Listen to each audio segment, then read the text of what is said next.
അധ്യായം 2. സമ്പന്നനാകാൻ ഒന്നിലധികം വഴികളുണ്ട്. സമ്പന്നനാകുന്നതെങ്ങനെയെന്ന് എന്നെ പഠിപ്പിക്കാമോ? ഞാനൊരിക്കൽ ടീച്ചറോട് ചോദിച്ചു. ഇല്ലെന്ന് എന്റെ ബയോളജി ടീച്ചർ മറുപടി പറഞ്ഞു. എന്റെ ജോലി നിങ്ങളെ ഗ്രാജുവേഷൻ നേടാൻ പഠിപ്പിക്കുകയാണ്. അതുവഴി നിങ്ങൾക്കൊരു ജോലി നേടാൻ സാധിക്കും. പക്ഷേ എനിക്കൊരു ജോലി ആവശ്യമില്ലെങ്കിൽ ഞാനെന്ത് ചെയ്യണം? സമ്പന്നനാകാൻ ഞാനെന്ത് ചെയ്യണം? ഞാൻ ചോദിച്ചു. നീ എന്തിനാണ് സമ്പന്നനാകുന്നത്? ടീച്ചർ ചോദിച്ചു. കാരണം എനിക്ക് സ്വതന്ത്രനാകണം. എനിക്ക് ചെയ്യണമെന്ന് തോന്നുന്ന കാര്യങ്ങൾ ചെയ്യാനായി എനിക്ക് പണവും സമയവും ആവശ്യമാണ്. ജീവിതത്തിലെ നല്ലൊരു സമയം ജോലിക്കാരനായി എനിക്ക് പാഴാക്കാൻ സാധിക്കില്ല. ശമ്പളത്തിന്റെ വലുപ്പമനുസരിച്ച് എന്റെ ജീവിതത്തിലെ സ്വപ്നങ്ങൾ നിശ്ചയിക്കാൻ എനിക്ക് താൽപര്യമില്ല. ഇത് ശുദ്ധ അസംബന്ധമാണ്. സമ്പന്നന്മാരുടെ നിഷ്ക്രിയ ജീവിതമാണ് നീ സ്വപ്നം കാണുന്നത്. മികച്ച ഗ്രേഡുകളും നല്ല ശമ്പളവുമുള്ള ഒരു ജോലിയുമില്ലാതെ നിനക്ക് സമ്പന്നനാകാൻ സാധിക്കുകയില്ല. ടീച്ചർ പറഞ്ഞു. ഇപ്പോൾ ഈ തവളയുടെ കാര്യം ശ്രദ്ധിക്കൂ. എന്റെ മറ്റു ബുക്കുകളിലും വിദ്യാഭ്യാസ പരിപാടികളിലും സാമ്പത്തികമായി വിജയിക്കുന്നതിന് ആവശ്യമായ 3 തരം വിദ്യാഭ്യാസ പരിപാടികളെക്കുറിച്ച് ഞാൻ പറയാറുണ്ട്. സ്കോളാസ്റ്റിക്, സ്കൂൾ വിദ്യാഭ്യാസം, പ്രൊഫഷണൽ വിദ്യാഭ്യാസം, സാമ്പത്തിക വിദ്യാഭ്യാസം എന്നിവയാണ് അവ. സ്കോളാസ്റ്റിക്, സ്കൂൾ വിദ്യാഭ്യാസം. എഴുതാനും വായിക്കാനും കണക്ക് കൂട്ടാനുമൊക്കെ നമ്മെ പഠിപ്പിക്കുന്ന വിദ്യാഭ്യാസമാണ് ഇത്. ഇന്നത്തെ ലോകത്ത് ഏറ്റവും ആവശ്യമുള്ള വിദ്യാഭ്യാസം. വ്യക്തിപരമായി പറഞ്ഞാൽ ഈ വിദ്യാഭ്യാസത്തിൽ ഞാനത്ര മികച്ചതല്ല. എന്റെ ജീവിതത്തിലെ നല്ലൊരു ശതമാനം സമയത്തും ഞാനൊരു സി ക്ലാസ് വിദ്യാർത്ഥിയായിരുന്നു. പഠിപ്പിക്കുന്ന വിഷയങ്ങളിൽ എനിക്ക് വലിയ താൽപര്യമൊന്നും ഉണ്ടായിരുന്നില്ല. വളരെ പതുക്കെയാണ് ഞാൻ വായിച്ചിരുന്നത്. നന്നായി എഴുതിയിരുന്നില്ല. പതുക്കെയാണ് വായിച്ചിരുന്നതെങ്കിലും ഞാൻ ധാരാളം വായിച്ചിരുന്നു. 3-4 തവണ വായിച്ചാൽ മാത്രമേ വായിച്ചതെന്തെന്ന് എനിക്ക് മനസ്സിലാക്കാൻ സാധിച്ചുള്ളൂ. ഞാനൊരു മോശം എഴുത്തുകാരനായിരുന്നുവെങ്കിലും ഞാൻ എഴുതിക്കൊണ്ടേയിരുന്നു. അനുബന്ധമായി പറയട്ടെ, ഒരു മോശം എഴുത്തുകാരനായിരുന്നിട്ടും എന്റെ 6 ബുക്കുകൾ New York Times, Wall Street Journal, Business Week എന്നിവയുടെ ബെസ്റ്റ് സെല്ലർ പട്ടികയിൽ ഇടം പിടിച്ചിട്ടുണ്ട്. റിച്ച് ഡാഡ് പുവർ ഡാഡ് എന്ന എന്റെ പുസ്തകത്തിൽ പറഞ്ഞിരിക്കുന്നത് പോലെ ഞാനൊരു മികച്ച എഴുത്തുകാരനോ വലിയ രചയിതാവോ അല്ല. പകരം മികച്ച വിൽപ്പനയുള്ള പുസ്തകങ്ങളുടെ രചയിതാവാണ്. ധനികനായ പിതാവിന്റെ സെയിൽസ് ട്രെയിനിങ് സ്കൂളിൽ ഗ്രേഡ് നേടാൻ സഹായിച്ചില്ലെങ്കിലും ജീവിതത്തിൽ ഫലപ്രദമായിട്ടുണ്ട്. പ്രൊഫഷണൽ വിദ്യാഭ്യാസം. പണത്തിനു വേണ്ടി എങ്ങനെ ജോലി ചെയ്യണമെന്ന് ഇത് നിങ്ങൾക്ക് പഠിപ്പിച്ചു തരുന്നു. എന്റെ യൗവനകാലത്ത് മികച്ച വിദ്യാർത്ഥികളെല്ലാവരും ഡോക്ടർമാരോ എഞ്ചിനീയർമാരോ അഭിഭാഷകരോ ഒക്കെ ആകാനാണ് ശ്രമിച്ചത്. മറ്റു ചില പ്രൊഫഷണൽ കോളേജുകളാകട്ടെ ആളുകളെ മെഡിക്കൽ അസിസ്റ്റന്റുകളും പ്ലംബർമാരും ബിൽഡർമാരും ഇലക്ട്രീഷ്യന്മാരും ഓട്ടോമൊബൈൽ മെക്കാനിക്കുകളും ആകാൻ പരിശീലിപ്പിക്കുന്നു. നിങ്ങളുടെ ഫോൺ ബുക്കിലെ യെല്ലോ പേജസിന് കീഴിൽ വിദ്യാഭ്യാസം അല്ലെങ്കിൽ സ്കൂൾ എന്ന വിഭാഗത്തിൽ നോക്കിയാൽ ഇത്തരത്തിൽ ആളുകളെ ജോലിക്ക് തയ്യാറാക്കുന്ന നിരവധി സ്ഥാപനങ്ങൾ കാണാനായി സാധിക്കും. സ്കൂൾ വിദ്യാഭ്യാസത്തിൽ ഞാനൽപ്പം പിന്നാക്കമായിരുന്നതിനാൽ മാത്രമല്ല, ഒരു ഡോക്ടറോ അഭിഭാഷകനോ അക്കൌണ്ടന്റോ ആകുന്നത് വ്യക്തിപരമായി എന്നെ ഒട്ടും പ്രചോദിപ്പിച്ചിരുന്നില്ല. പകരം സ്റ്റാൻഡേർഡ് ഓയിൽ ടാങ്കർ പോലുള്ള സെയിലിംഗ് ഷിപ്പുകളുടെയും ലവ് ബോട്ട് എന്ന ടെലിവിഷൻ സീരീസിൽ കാണുന്ന യാത്രാബോട്ടുകളുടെയുമൊക്കെ ഓഫീസറാകാൻ സഹായിക്കുന്ന ന്യൂയോർക്കിലെ ഒരു സ്കൂളിൽ ചേർന്നു. എന്നാൽ വിയറ്റ്നാം യുദ്ധം കൊടുമ്പിരിക്കൊണ്ടിരിക്കുന്ന കാലമായതിനാൽ ബിരുദത്തിനു ശേഷം കപ്പലിൽ ജോലിക്ക് കയറുന്നതിനു പകരം ഞാൻ ഫ്ലോറിഡയിലെ പെൻസാകോളയിലേക്ക് പോയി. അവിടെ വെച്ച് ഞാൻ പൈലറ്റ് പരിശീലനം നൽകുന്ന US നേവി ഫ്ലൈറ്റ് സ്കൂളിൽ ചേരുകയും വിയറ്റ്നാമിലെ മറൈൻ കോർപ്പുകൾക്ക് വേണ്ടി വിമാനം പറത്തുകയും ചെയ്തു. രാജ്യത്തിനു വേണ്ടി പോരാടുന്നത് ഒരു പുത്രന്റെ കടമയാണ് എന്ന് എന്റെ 2 പിതാക്കന്മാരും പറഞ്ഞതുകൊണ്ട് ഞാനും എന്റെ സഹോദരനും സ്വമേധയാ വിയറ്റ്നാമിലേക്ക് പോകാൻ തീരുമാനിച്ചു. എനിക്ക് 23 വയസ്സുണ്ടായിരുന്ന സമയത്ത് എന്റെ പക്കൽ 2 പ്രൊഫഷനുകളുണ്ടായിരുന്നു. ആദ്യത്തേത് ഷിപ്പ് ഓഫീസർ, രണ്ടാമത്തേത് പൈലറ്റ്. പക്ഷേ ഇതിലൊന്നു പോലും ഞാൻ പണമുണ്ടാക്കാനായി ഉപയോഗിച്ചില്ല. കൂട്ടത്തിൽ പറയട്ടെ, ഹൈസ്കൂളിൽ ഞാൻ 2 തവണ പരാജയപ്പെട്ട എഴുത്ത് എന്ന വിഷയത്തിലാണ് ഞാൻ ഏറ്റവും അധികം അറിയപ്പെടുന്നത് എന്നതാണ് ഇതിന്റെ വിരോധാഭാസം. സാമ്പത്തിക വിദ്യാഭ്യാസം.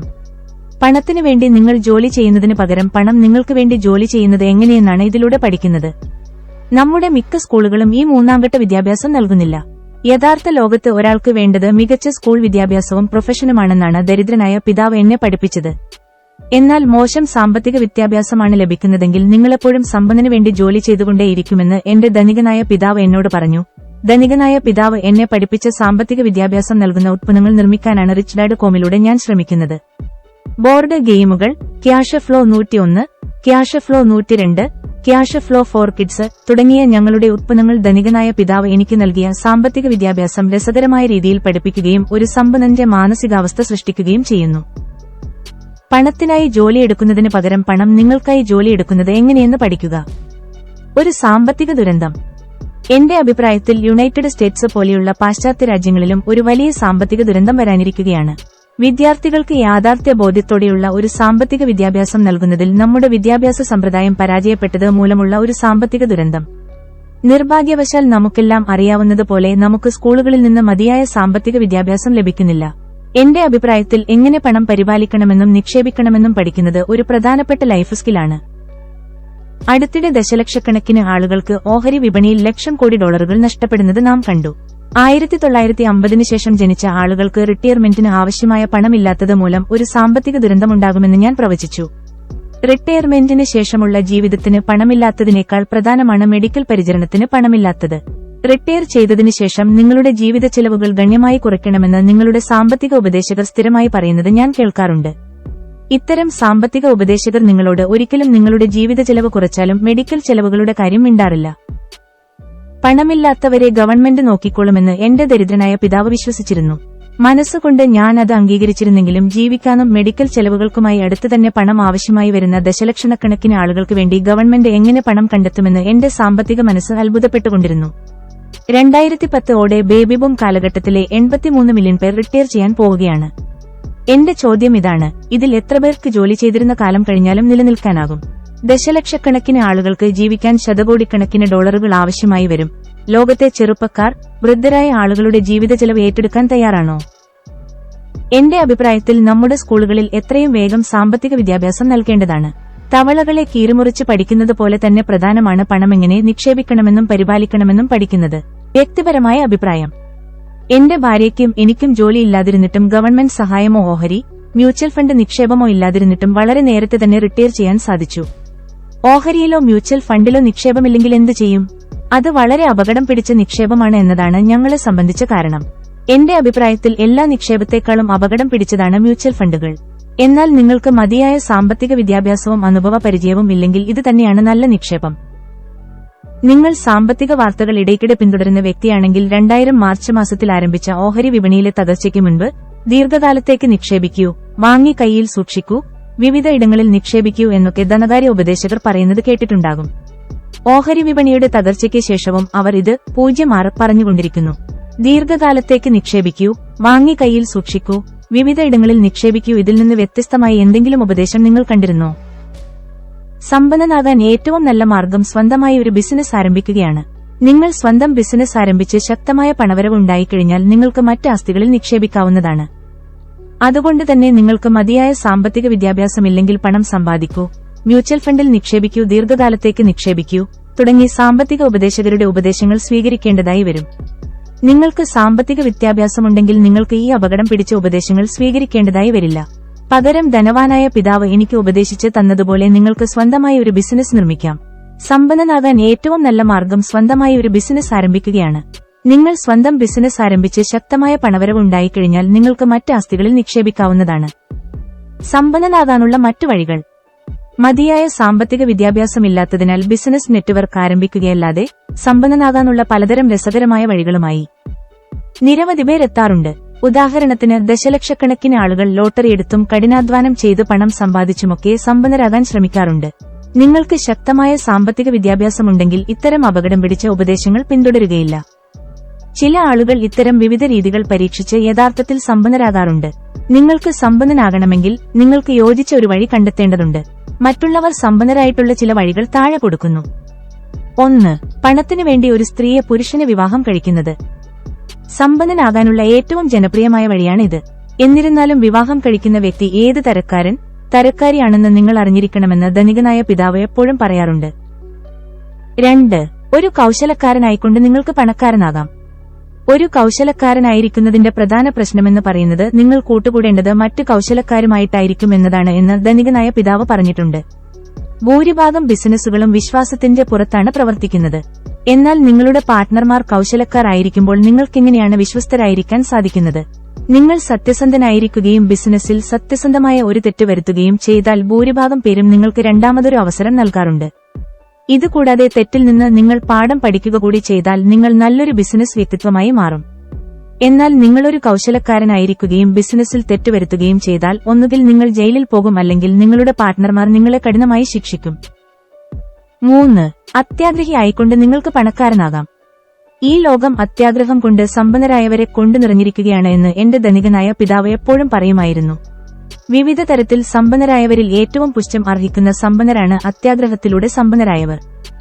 ഓഹരി വിപണി 2000-ൽ തകർന്നടിഞ്ഞതിനുശേഷം സാമ്പത്തിക റെക്കോർഡുകൾ തകർന്നു തെരിപ്പണമായ കമ്പനികളുടെ കഥകൾ ലോകം ആഘോഷമാക്കി. നിക്ഷേപകരോട് കള്ളം പറഞ്ഞ സിഇഒകൾ, അനധികൃതമായി ഓഹരികൾ വിറ്റഴിച്ച ഉന്നതർ, തങ്ങളുടെ ഓഹരികൾ വിറ്റഴിക്കുകയും ജീവനക്കാരോട് ഓഹരി വാങ്ങാൻ ആവശ്യപ്പെടുകയും ചെയ്ത കോർപ്പറേറ്റ് ഓഫീസർമാർ തുടങ്ങിയവരുടെ കഥകൾ ലോകം ആഘോഷിച്ചു. Enron, WorldCom, Arthur Andersen, Wall Street analyst എന്നിവരുടെ കള്ളം, വഞ്ചന, മോഷണം തുടങ്ങിയ വാർത്തകൾ നിറഞ്ഞു നിൽക്കുകയായിരുന്നു. മറ്റൊരു തരത്തിൽ പറഞ്ഞാൽ ഈ അത്യാഗ്രഹികളായ സമ്പന്നരിൽ ചിലർ അത്യാഗ്രഹം മൂത്ത് നിയമം ലംഘിക്കുകയും കൌശലക്കാരായി മാറുകയും ചെയ്തു. 21ാം നൂറ്റാണ്ടിലെ ആദ്യവർഷങ്ങൾ അത്യാഗ്രഹം, അഴിമതി ഉദാഹരണങ്ങളായിരുന്നു. എല്ലാ ധാർമ്മിക ബോധമില്ലായ്മ കൌശലക്കാരും മയക്കുമരുന്ന് എന്നിവയുടെ വിൽക്കുകയോ മുഖം മൂടി ധരിച്ച് ബാങ്ക് കൊള്ളയടിക്കുകയോ മാത്രമല്ല ചെയ്യുന്നതെന്ന് ഇത് തെളിയിച്ചു. 4. തരംതാഴ്ന്നവനായി ജീവിച്ചുകൊണ്ട് പണക്കാരനാകാം. ആളുകൾ സമ്പന്നരാകാൻ വേണ്ടി ശ്രമിക്കുന്ന ജനപ്രിയമായ വഴികളിലൊന്നാണ് തരംതാഴ്ന്നവനായി ജീവിക്കുക എന്നതാണ്. ഇത്തരക്കാർ സാധാരണയായി തങ്ങളുടെ ആവശ്യങ്ങൾ വികസിപ്പിക്കുന്നതിനേക്കാൾ അവ ചുരുക്കി ജീവിക്കുന്നവരാണ് എന്ന് ഇതേക്കുറിച്ച് വിശദീകരിക്കവെ അദ്ദേഹം ചൂണ്ടിക്കാട്ടി. തരംതാഴ്ന്നവനായി ജീവിച്ചുകൊണ്ട് സമ്പന്നനാകാൻ ശ്രമിക്കുന്നവർ അവസാനകാലം വരെ തരം താഴ്ന്നവനായിരിക്കും. പണം കുന്നുകൂട്ടാനായി പണം ശേഖരിച്ച് വെക്കുകയും വിലക്കുറവുകളിൽ മാത്രം ഷോപ്പിംഗ് നടത്തുകയും ചെയ്യുന്ന ആളുകളുടെ കഥകൾ നാം കേട്ടുകഴിഞ്ഞു. അവരുടെ പക്കൽ ധാരാളം പണമുണ്ടെങ്കിലും അവരുടെ ജീവിതരീതി ദരിദ്രരുടേതിന് തുല്യമായിരിക്കും. ധനികനായ പിതാവിന്റെ അഭിപ്രായത്തിൽ കൈയിൽ ധാരാളം പണമുണ്ടായിട്ടും ദരിദ്രനെപ്പോലെ ജീവിക്കുന്നവർക്ക് ബുദ്ധിയില്ല. അത്യാവശ്യകാര്യങ്ങൾക്ക് വേണ്ടിയല്ലാതെ ഒരിക്കലും പണം ചെലവഴിക്കാതെ കിട്ടുന്ന പണമെല്ലാം സമ്പാദിച്ചു വച്ചിരുന്ന ഒരു സുഹൃത്ത് ധനികനായ എന്റെ പിതാവിനുണ്ടായിരുന്നു. ഏറ്റവും സങ്കടകരമായ കാര്യമെന്ന് പറയുന്നത് അദ്ദേഹത്തിന്റെ മുതിർന്ന 3 മക്കളും പണം കൈക്കലാക്കാനായി അദ്ദേഹം മരിക്കാൻ കാത്തിരിക്കുകയായിരുന്നു. ഈ വർഷങ്ങളിലെല്ലാം ദരിദ്രരെ പോലെ ജീവിക്കേണ്ടി വന്ന മക്കൾ, അദ്ദേഹം മരിച്ച് 3 വർഷങ്ങൾക്കുള്ളിൽ ഈ പണം ചെലവഴിച്ചു തീർത്തു. പണം തീർന്നതിനുശേഷം ഈ മക്കൾ തങ്ങളുടെ പിതാവിനെ പോലെ ദരിദ്രരായി തന്നെ ജീവിച്ചു. ധനികനായ പിതാവിന്റെ അഭിപ്രായത്തിൽ പണം വാരിക്കൂട്ടിയിട്ടും ദരിദ്രനെപ്പോലെ ജീവിക്കുന്നവർ പണത്തെ ആരാധിക്കുകയാണ് ചെയ്യുന്നത്. അവർ പണത്തിന്റെ യജമാനന്മാർ ആകുന്നതിന് പകരം പണത്തെ അവരുടെ യജമാനന്മാർ ആക്കുകയാണ് ചെയ്യുന്നത്. 5. കഠിനാധ്വാനത്തിലൂടെ നിങ്ങൾക്ക് സമ്പന്നനാകാം. കഠിനാധ്വാനത്തിലൂടെ പണം സമ്പാദിക്കുന്നവർക്ക് ജീവിതം ആസ്വദിക്കാനുള്ള സമയം കിട്ടാറില്ല എന്നതാണ് ഈ രീതിയുടെ പ്രധാന പ്രശ്നമായി ധനികനായ പിതാവ് ചൂണ്ടിക്കാട്ടുന്നത്. മറ്റൊരു തരത്തിൽ പറഞ്ഞാൽ അവർക്ക് കഠിനാധ്വാനത്തെക്കുറിച്ച് മാത്രമേ അറിയൂ. ജീവിതം ആസ്വദിക്കാനുള്ള സമയത്തെക്കുറിച്ച് അവർക്ക് യാതൊരു ധാരണയുമില്ല. ഒരു മോശം വരുമാനത്തിനു വേണ്ടി കഠിനാധ്വാനം ചെയ്യുന്നത്. ധനികനായ പിതാവ് അദ്ദേഹത്തിന്റെ മകനെയും എന്നെയും ജീവിക്കാനുള്ള വരുമാനത്തിനായി കഠിനാധ്വാനം ചെയ്യുന്ന ആളുകളെക്കുറിച്ച് പഠിപ്പിച്ചിട്ടുണ്ട്. പണത്തിനു വേണ്ടി ശാരീരികമായി അധ്വാനിക്കുന്ന ആളുകൾ സാധാരണയായി തെറ്റായ വരുമാനത്തിനു വേണ്ടിയാണ് കഠിനാധ്വാനം ചെയ്യുന്നത്. കാരണം ശാരീരികമായി അധ്വാനിച്ചുണ്ടാക്കുന്ന വരുമാനം മറ്റെല്ലാ വരുമാനത്തെക്കാളും ഉയർന്ന നികുതിയുള്ളതാകും. തെറ്റായ വരുമാനത്തിനായി കഠിനാധ്വാനം ചെയ്യുന്നവർ കൂടുതൽ നികുതി നൽകുന്നതിനായി കൂടുതൽ കഠിനാധ്വാനം ചെയ്യുന്നു. ഇത്തരത്തിൽ കൂടുതൽ നികുതി നൽകാനായി കഠിനാധ്വാനം ചെയ്ത് പണമുണ്ടാക്കുന്നത് സാമ്പത്തികമായി അത്ര ബുദ്ധിയുള്ള കാര്യമല്ലെന്നായിരുന്നു എന്റെ ധനികനായ പിതാവിന്റെ മനസ്സ്. കൂടുതൽ നികുതി നൽകേണ്ടുന്ന തൊഴിലാണ് ഭൂരിഭാഗം പേർക്കും വരുമാനമായിട്ടുള്ളത്. ഇതുകൂടാതെ കുറഞ്ഞ ശമ്പളക്കാരായ ആളുകളാണ് സാധാരണയായി ഏറ്റവും അധികം ശതമാനം നികുതി നൽകുന്നത്. വളരെ ചെറുപ്പത്തിൽ തന്നെ ഒന്നിലധികം തരത്തിലുള്ള വരുമാനമുണ്ടെന്ന് ധനികനായ പിതാവ് എന്നെ പഠിപ്പിച്ചിട്ടുണ്ട്. നല്ല വരുമാനവും ചീത്ത വരുമാനവുമുണ്ട്. അദ്ദേഹം പറയാറുണ്ട്, ഈ ബുക്കിൽ ഏതുതരം വരുമാനത്തിനായി നിങ്ങൾ കഠിനമായി അധ്വാനിക്കണമെന്നും നിങ്ങൾ കൂടുതൽ സമ്പാദിച്ചാലും കുറച്ച് നികുതി നൽകേണ്ടുന്ന വരുമാനം ഏതാണ് എന്ന് പറഞ്ഞുതരുന്നു. 6. നിങ്ങൾ കഴിവുള്ളവനും സ്മാർട്ടും ആകർഷണീയനുമാണെങ്കിൽ നിങ്ങൾക്ക് സമ്പന്നനാകാം. മികച്ച കഴിവുകളുള്ള ഒരു ഗോൾഫറായിരുന്നു ടൈഗർ വുഡ്സ്. തന്റെ കഴിവുകൾ വികസിപ്പിച്ചെടുക്കാനായി അദ്ദേഹം വർഷങ്ങൾ ചെലവഴിച്ചു. സ്മാർട്ടായതുകൊണ്ടോ കഴിവുണ്ടായതുകൊണ്ടോ നിങ്ങൾ സമ്പന്നനാകണമെന്നൊരു നിർബന്ധവുമില്ല. ഈ ലോകം സമ്പന്നരും കഴിവുള്ളവരുമായ ആളുകളെ കൊണ്ട് നിറഞ്ഞിരിക്കുകയാണ് എന്ന് ധനികനായ പിതാവ് ഇടയ്ക്കിടെ പറയുമായിരുന്നു. ഹോളിവുഡിലേക്ക് പോയാൽ നിങ്ങൾക്ക് സുന്ദരികളും സുന്ദരന്മാരും കഴിവുള്ളതുമായ നിരവധി അഭിനേതാക്കളെ കാണാനായി സാധിക്കും. എന്നാൽ അവരിൽ ഭൂരിഭാഗവും വളരെ കുറച്ച് മാത്രമേ സമ്പാദിക്കുന്നുള്ളൂ. ഉയർന്ന വരുമാനമുണ്ടായിരുന്ന പ്രൊഫഷണൽ അത്ലറ്റുകളിൽ 65% തങ്ങളുടെ കരിയർ അവസാനിച്ച് 5 വർഷത്തിനുള്ളിൽ തകർന്നു പോകാറുണ്ടെന്ന് കണക്കുകൾ സൂചിപ്പിക്കുന്നു. പണത്തിന്റെ ഈ ലോകത്ത് സമ്പന്നനാകാൻ ദൈവം തന്ന തലച്ചോറും കഴിവും സൗന്ദര്യവും മാത്രം പോരാ. 7. ഭാഗ്യമുണ്ടെങ്കിൽ നിങ്ങൾക്ക് സമ്പന്നനാകാം. തരംതാഴ്ന്നവനായി ജീവിച്ചുകൊണ്ട് സമ്പന്നനാകുന്നത് പോലെ തന്നെ ജനപ്രിയമാണ് ഭാഗ്യം കൊണ്ട് സമ്പന്നനാകാൻ ശ്രമിക്കുന്നതും. നമുക്കെല്ലാം അറിയാവുന്നതുപോലെ ദശലക്ഷക്കണക്കിന് ആളുകൾ ശതകോടികളും സഹസ്രകോടികളും ലോട്ടറികളിലും റേസ് ട്രാക്കുകളിലും കാസിനോകളിലും കായിക മത്സരങ്ങളിലുമൊക്കെ വാതുവെക്കാറുണ്ട്. ഇതെല്ലാം എപ്പോഴെങ്കിലും ഭാഗ്യം കൊണ്ട് ഒരിക്കൽ സമ്പന്നനാകുമെന്ന് കരുതിയാണ്. എല്ലാത്തിലുമുപരി നമുക്കറിയാവുന്നതുപോലെ ആയിരക്കണക്കിന്, ചിലപ്പോൾ ദശലക്ഷക്കണക്കിന് നിർഭാഗ്യവാന്മാരുടെ ഇടയിൽ നിന്ന് ഒരു ഭാഗ്യവാൻ മാത്രമാണ് ഉണ്ടാകുന്നത്. 5 ജീവിതചക്രങ്ങൾക്കിടയിൽ സമ്പാദിക്കുന്നതിനേക്കാൾ കൂടുതൽ തുക ലോട്ടറി അടിച്ച പലരും 5 വർഷത്തിനുശേഷം പഴയ അവസ്ഥയിലേക്ക് തിരികെ എത്തുന്നതിനായി പഠനങ്ങൾ സൂചിപ്പിക്കുന്നു. അതുകൊണ്ട് തന്നെ ഒന്നോ രണ്ടോ തവണ ഭാഗ്യദേവത നിങ്ങളെ കടാക്ഷിച്ചാലും നിങ്ങളുടെ സമ്പത്തിൽ നിങ്ങൾക്ക് പിടിയുണ്ടെന്ന് കരുതരുത്. 8. പാരമ്പര്യമായ സമ്പത്തുകൊണ്ട് നിങ്ങൾക്ക് സമ്പന്നനാകാം. ഞങ്ങൾ 20കളിലായിരുന്നപ്പോൾ തന്നെ എന്തെങ്കിലും പാരമ്പര്യമായി കിട്ടുമോ എന്ന കാര്യം ഞങ്ങൾക്കറിയാമായിരുന്നു. നിങ്ങൾക്ക് പാരമ്പര്യമായി കിട്ടാനില്ലെന്ന് നിങ്ങൾക്ക് മനസ്സിലായാൽ ഉടൻ തന്നെ സമ്പന്നനാകാനുള്ള മറ്റു മാർഗങ്ങൾ കണ്ടെത്തണം. 9. നിക്ഷേപത്തിലൂടെ നിങ്ങൾക്ക് സമ്പന്നനാകാം. എനിക്കുള്ള പ്രധാന പരാതി നിക്ഷേപിക്കാൻ പണം വേണം എന്നതാണ്.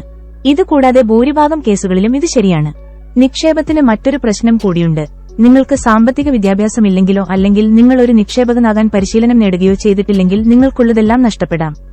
നമുക്കെല്ലാം അറിയാവുന്നതുപോലെ ഓഹരി വിപണി അപകടം പിടിച്ചതും സ്ഥിരതയില്ലാത്തതുമാണ്.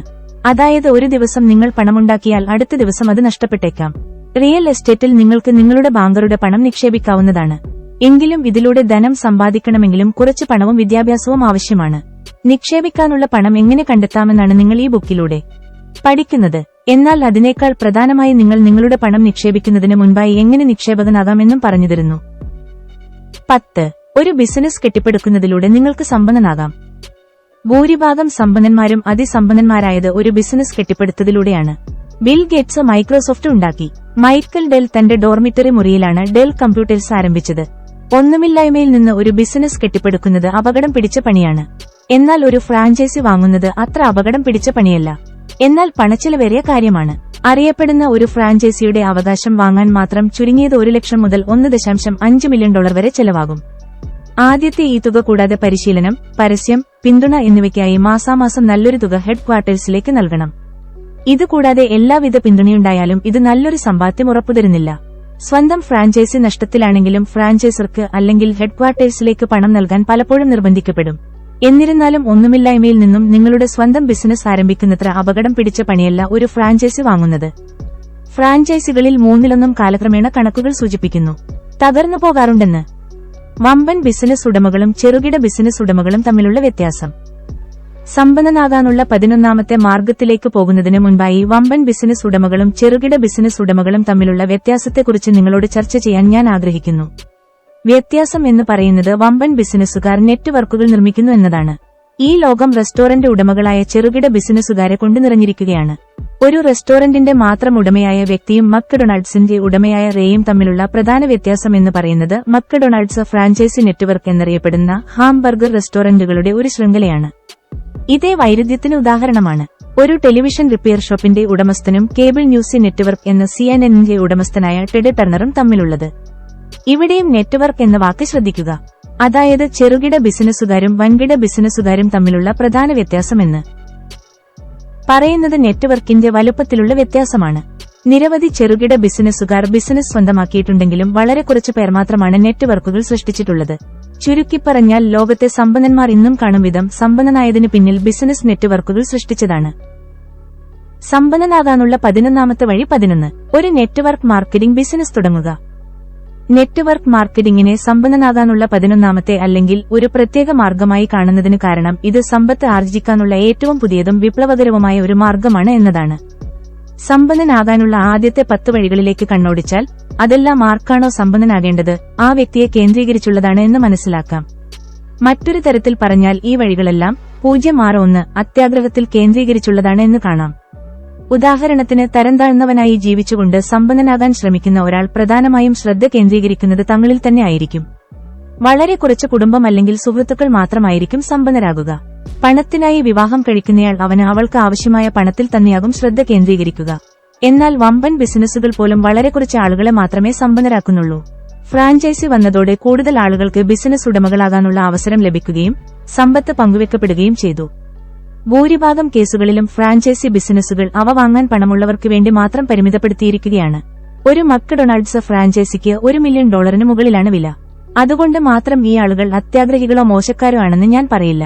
മിക്ക കേസുകളിലും ഇവയുടെ ശ്രദ്ധ ഒരു കൂട്ടം ആളുകളെ സമ്പന്നരാക്കുന്നതിലല്ല, പകരം വ്യക്തികളെ സമ്പന്നരാക്കുന്നതിനാണ്. ധനം സമ്പാദിക്കുന്നതിനുള്ള നൂതനവും വിപ്ലവകരവുമായ കാര്യമാണ്. സമ്പന്നനാകാനുള്ള 11ാമത്തെ വഴിയായി ഞാൻ നെറ്റ്വർക്ക് മാർക്കറ്റിംഗ് അവതരിപ്പിക്കാനുള്ള പ്രധാന കാരണം വലിയ സമ്പത്ത് നേടണമെന്ന് ആത്മാർത്ഥമായി ആഗ്രഹിക്കുന്ന ഏതൊരാൾക്കും സമ്പത്ത് പങ്കുവെക്കാനുള്ള വിപ്ലവകരമായ ഒരു പുതുവഴിയായതിനാലാണ്. സമ്പത്ത് ഏതൊരാൾക്കും പങ്കുവെക്കാൻ സാധിക്കുന്ന വിധത്തിലാണ് നെറ്റ്വർക്ക് മാർക്കറ്റിംഗ് സംവിധാനം. പേഴ്സണൽ ഫ്രാഞ്ചൈസി അല്ലെങ്കിൽ ഇൻവിസിബിൾ ബിഗ് ബിസിനസ് നെറ്റ്വർക്ക് എന്ന് ഞാൻ വിളിക്കുന്ന നെറ്റ്വർക്ക് മാർക്കറ്റിംഗ് സിസ്റ്റം എന്റെ അഭിപ്രായത്തിൽ സമ്പത്ത് സൃഷ്ടിക്കാനുള്ള ഏറ്റവും ജനാധിപത്യപരമായ വഴിയാണ്. ഉൾപ്രേരണ, ദൃഢനിശ്ചയം, നിർബന്ധബുദ്ധി എന്നിവയുള്ള ഏതൊരാൾക്കും ഈ സംവിധാനം പരീക്ഷിക്കാവുന്നതാണ്.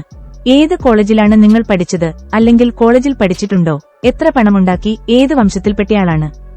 ഏത് ലിംഗത്തിൽപ്പെട്ടയാളാണ്? കാണാൻ സുന്ദരനാണോ?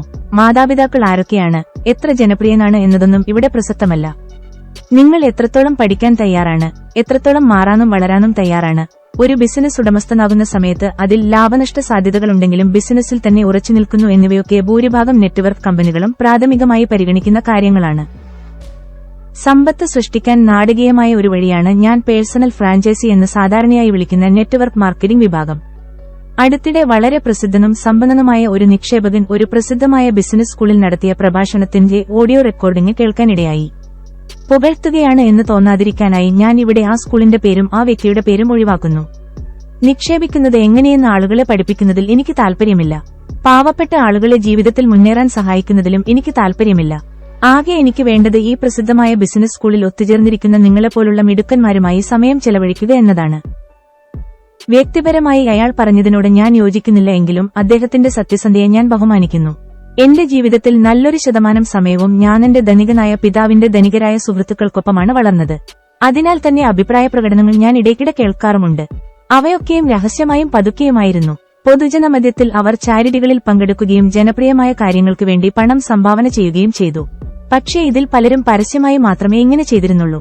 സ്വകാര്യ ചടങ്ങിൽ വെച്ച് പലപ്പോഴും ഞാനവരുടെ യഥാർത്ഥ ചിന്തകൾ കേട്ടിരുന്നു. ബിസിനസ് സ്കൂളിലെ ആ പ്രസിദ്ധനായ നിക്ഷേപകൻ പ്രസംഗിച്ച അതേ വാക്കുകൾ തന്നെയായിരുന്നു അവിടെ ഞാൻ കേട്ടത്. തീർച്ചയായും സമ്പന്നരായ എല്ലാവരും ഇതേ മനോഭാവമായിരിക്കില്ല പിന്തുടരുന്നത്.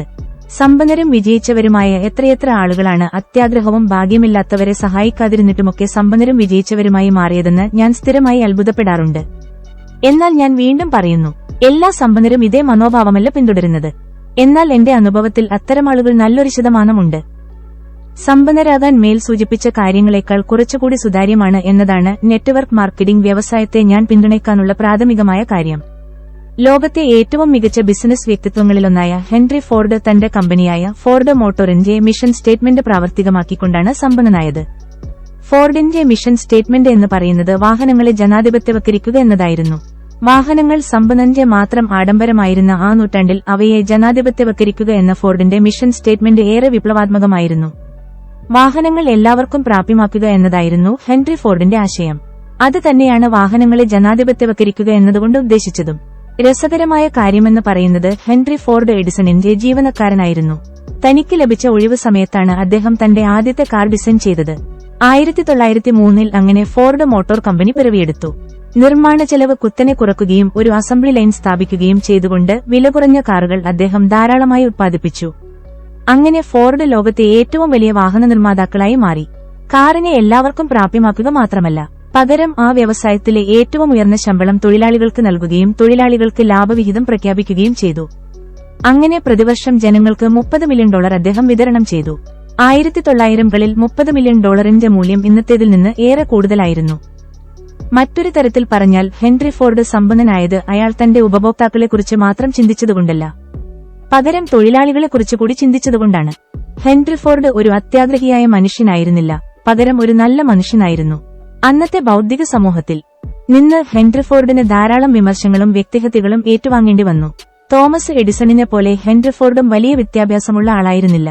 ഔപചാരിക വിദ്യാഭ്യാസമില്ലാത്തതിന്റെ പേരിൽ അദ്ദേഹം പലപ്പോഴും പരിഹസിക്കപ്പെട്ടിട്ടുണ്ട്. ഹെൻറി ഫോർഡിനെ കുറിച്ച് എനിക്ക് ഏറെ ഇഷ്ടപ്പെട്ട കഥകളിലൊന്ന് വേൾഡ് ഓഫ് അക്കാദമിക്സിലെ ഒരു പറ്റും സമർത്ഥരായ ആളുകളുടെ ചോദ്യങ്ങൾക്ക് മുന്നിൽ അദ്ദേഹം ഉത്തരം നൽകിയതിനെ കുറിച്ചുള്ളതാണ്. അദ്ദേഹത്തോട് ചോദ്യങ്ങൾ ചോദിക്കാനായി ഒരു കൂട്ടം സമർത്ഥരായ ആളുകൾ നിശ്ചയിച്ച ദിവസം തന്നെ വേൾഡ് ഓഫ് അക്കാദമിക്സിൽ നിന്ന് എത്തി. അദ്ദേഹം അജ്ഞനാണ് എന്ന് സ്ഥാപിക്കുകയായിരുന്നു അവരുടെ ലക്ഷ്യം. നിങ്ങൾ ഉപയോഗിക്കുന്ന റോൾഡ് സ്റ്റീലിന്റെ ടെൻസൈൽ സ്ട്രെങ്ത് എത്രയാണ് എന്നതായിരുന്നു ഒരു പണ്ഡിതൻ അദ്ദേഹത്തോട് ചോദിച്ചത്. ഫോർഡിന് ഉത്തരം അറിയില്ലായിരുന്നു. അദ്ദേഹം തന്റെ മേശമേലിരുന്ന നിരവധി ഫോണുകളിൽ ഒന്നെടുത്ത് തന്റെ വൈസ് പ്രസിഡന്റിനെ വിളിച്ചു. വൈസ് എത്തിയപ്പോൾ ഫോർഡ് ആ ചോദ്യം അദ്ദേഹത്തോട് ചോദിച്ചു. അദ്ദേഹം പാനലിന് ആവശ്യമായ ഉത്തരം നൽകി. തൊട്ടടുത്തിരുന്ന വ്യക്തി ഉടനെ മറ്റൊരു ചോദ്യം ഫോർഡിനോട് ചോദിച്ചു. അതിനുള്ള ഉത്തരവും ഫോർഡിന് അറിയില്ലായിരുന്നു. അദ്ദേഹം ഫോണെടുത്ത് തന്റെ സ്റ്റാഫുകളിൽ മറ്റൊരാളെ വിളിച്ച് ഉത്തരം കണ്ടെത്തി. ഈ പ്രക്രിയ തുടരുന്നതിനിടയിൽ പാനലിലെ ഒരു വ്യക്തി ശബ്ദമുയർത്തിക്കൊണ്ട് പറഞ്ഞു, ഞങ്ങൾ ചോദിച്ച ചോദ്യങ്ങൾക്കൊന്നും നിങ്ങൾക്ക് ഉത്തരമറിയില്ല. നിങ്ങൾ അജ്ഞനാണ് എന്നതിന് തെളിവാണിത്. എനിക്ക് ഉത്തരം അറിയില്ല, കാരണം നിങ്ങൾ ആവശ്യപ്പെടുന്ന ഉത്തരങ്ങൾ എന്റെ തലയിൽ കുത്തിനിരക്കേണ്ട ആവശ്യം എനിക്കില്ല. ഹെൻറി ഫോർഡ് പറഞ്ഞു. ഞാൻ ഓർത്തിരിക്കണമെന്ന് നിങ്ങൾ പ്രതീക്ഷിക്കുന്ന തരങ്ങൾ ഓർത്തുവെക്കാൻ കഴിവുള്ള ചെറുപ്പക്കാരെ നിങ്ങളുടെ സ്കൂളിൽ നിന്ന് തന്നെ ഞാൻ എടുത്തിട്ടുണ്ട്. നിങ്ങൾ ബുദ്ധിയെന്ന് കരുതുന്ന ചോദ്യങ്ങൾ ഓർത്തിരിക്കുകയല്ല എന്റെ ജോലി. ഇത്തരം കോലാഹലങ്ങളും നിസ്സാരമായ കാര്യങ്ങളും ഒഴിവാക്കി എന്റെ തലച്ചോറ് വൃത്തിയായി സൂക്ഷിച്ചാൽ മാത്രമേ എനിക്ക് വ്യക്തമായി ചിന്തിക്കാൻ സാധിക്കൂ. അതിനുശേഷം വേൾഡ് ഓഫ് അക്കാദമിക്സിലെ അംഗങ്ങളോട് അദ്ദേഹം പുറത്തു പോകാൻ ആവശ്യപ്പെട്ടു. ചിന്തിക്കുക എന്നത് വളരെ കാഠിന്യമേറിയ ജോലിയാണ്, അതുകൊണ്ടാണ് വളരെ കുറച്ച് ആളുകൾ മാത്രം അത് ചെയ്യുന്നത് എന്ന ഹെൻറി ഫോർഡിന്റെ എനിക്കേറെ ഇഷ്ടപ്പെട്ട പ്രശസ്തമായ വാക്യം ഓർത്തുവെക്കാൻ ഞാൻ എല്ലായ്പ്പോഴും ശ്രമിച്ചിരുന്നു. ചിന്തിക്കുക എന്നത് വളരെ കാഠിന്യമേറിയ ജോലിയാണ്, അതുകൊണ്ടാണ് വളരെ കുറച്ച് ആളുകൾ മാത്രം അത് ചെയ്യുന്നത്. എല്ലാവർക്കും സമ്പത്ത്. എന്റെ അഭിപ്രായത്തിൽ ബിസിനസിന്റെ പുതിയ രൂപമാണിത്. വളരെ കുറച്ചു പേരുടെ അല്ലെങ്കിൽ ഭാഗ്യവാന്മാരുടെ പക്കൽ മാത്രമുണ്ടായിരുന്ന സമ്പത്ത് ചരിത്രത്തിലാദ്യമായി പങ്കുവെക്കപ്പെടുന്നു. നെറ്റ്വർക്ക് മാർക്കറ്റിംഗ് ബിസിനസ് ഒരു വിപ്ലവം തന്നെയാണ്. ബിസിനസ്സുകളുടെ പുതിയ രൂപങ്ങളെക്കുറിച്ച് ചില വിവാദങ്ങളൊക്കെയുണ്ടാകാൻ ഇടയുണ്ടെന്നും അത്യാഗ്രഹികളും ചതിയന്മാരുമായ ആളുകൾ പെട്ടെന്ന് പണമുണ്ടാക്കുന്നതിനു വേണ്ടി ഈ ബിസിനസ്സിനെ ഉപയോഗിക്കുമെന്നും എനിക്കറിയാം. എന്നിരുന്നാലും നിങ്ങൾ തിരിഞ്ഞു നോക്കുമ്പോൾ ഇത് സമ്പത്ത് പങ്കുവയ്ക്കുന്നതിനു വേണ്ടിയുള്ള വളരെ ഉത്തരവാദിത്വപ്പെട്ട ഒരു സാമൂഹിക സംവിധാനമാണ് എന്ന് കാണാൻ സാധിക്കും. നെറ്റ്വർക്ക് മാർക്കറ്റിംഗ് അത്യാഗ്രഹികൾക്ക് പറ്റിയതല്ല, മറ്റുള്ളവരെ സഹായിക്കാൻ ആഗ്രഹിക്കുന്നവർക്കായിട്ടുള്ളതാണ് ഇത്. ശരിക്കു പറഞ്ഞാൽ നെറ്റ്വർക്ക് മാർക്കറ്റിംഗ് സംവിധാനം പ്രവർത്തിക്കുന്നത് നിങ്ങളെപ്പോലെ സമ്പന്നനാകാൻ ആഗ്രഹിക്കുന്ന മറ്റൊരാളെ സമ്പന്നനാക്കാൻ സഹായിക്കുന്നതിലൂടെയാണ്. എന്നെ സംബന്ധിച്ച് ഇതൊരു വിപ്ലവമാണ്. തോമസ് എഡിസണും ഹെൻറി ഫോർഡും അവരുടെ കാലത്ത് വിപ്ലവകാരികളായിരുന്നത് പോലെ. അവസാനിപ്പിക്കുന്നതിന് മുൻപായി മിക്കവാറും ആളുകൾ വളരെയധികം ഉദാരമതികളാണ് എന്നെനിക്കറിയാം. അത്യാഗ്രഹത്തെ ഞാൻ കുറ്റപ്പെടുത്തുന്നില്ല. മാത്രമല്ല, ചെറിയ ചെറിയ ആഗ്രഹങ്ങളും വ്യക്തിപരമായ സ്വന്തം താൽപര്യങ്ങളും എപ്പോഴും ആരോഗ്യകരമാണ് താനും. അത്യാഗ്രഹമോ അല്ലെങ്കിൽ വ്യക്തിനേട്ടങ്ങളോ അധികമാകുകയാണെങ്കിൽ നമ്മിൽ ഭൂരിഭാഗം പേരും അത് അരോചകമാണ് എന്ന് കരുതുന്നവരാണ്. നല്ലൊരു ശതമാനം ആളുകളും ഉദാരമതികളും സഹജീവികളെ സഹായിക്കാൻ ഇഷ്ടപ്പെടുന്നവരുമാണെങ്കിലും നെറ്റ്വർക്ക് മാർക്കറ്റിംഗ് കൂടുതൽ പേരെ സഹായിക്കാനുള്ള അവസരം ലഭ്യമാക്കുന്നു. എന്നിരുന്നാലും ഇത് എല്ലാവർക്കും പറ്റിയൊരു ബിസിനസ് അല്ല. മറ്റുള്ളവരുടെ നേട്ടങ്ങളും സ്വപ്നങ്ങളും നേടിയെടുക്കാൻ യഥാർത്ഥത്തിൽ സഹായിക്കുന്നയാളാണ് നിങ്ങളെങ്കിൽ നെറ്റ്വർക്ക് മാർക്കറ്റിംഗിനു വേണ്ടി സമയം ചെലവഴിക്കുന്നത് നല്ലതായിരിക്കും. സംഗ്രഹം. ഇന്ന് ഒരു വ്യക്തിക്ക് സമ്പന്നനാകാൻ നിരവധി വഴികളാണ് ഉള്ളത്. സമ്പന്നനാകാനുള്ള ഏറ്റവും നല്ല വഴിയെന്ന് പറയുന്നത് നിങ്ങൾക്ക് അനുയോജ്യമായ ഒരു വഴി കണ്ടെത്തുക എന്നുള്ളതാണ്. നിങ്ങൾ മറ്റുള്ളവരെ സഹായിക്കാൻ ഇഷ്ടപ്പെടുന്ന വ്യക്തിയാണെങ്കിൽ ഈ പുതിയ ബിസിനസ് സംവിധാനം നെറ്റ്വർക്ക് മാർക്കറ്റിംഗ് നിങ്ങൾക്ക് വേണ്ടിയുള്ളതാണ്. അതുകൊണ്ടാണ് ഞാൻ ദ ബിസിനസ് സ്കൂൾ മറ്റുള്ളവരെ സഹായിക്കാൻ ഇഷ്ടപ്പെടുന്നവർക്ക് വേണ്ടി എന്ന പുസ്തകം എഴുതുന്നത്.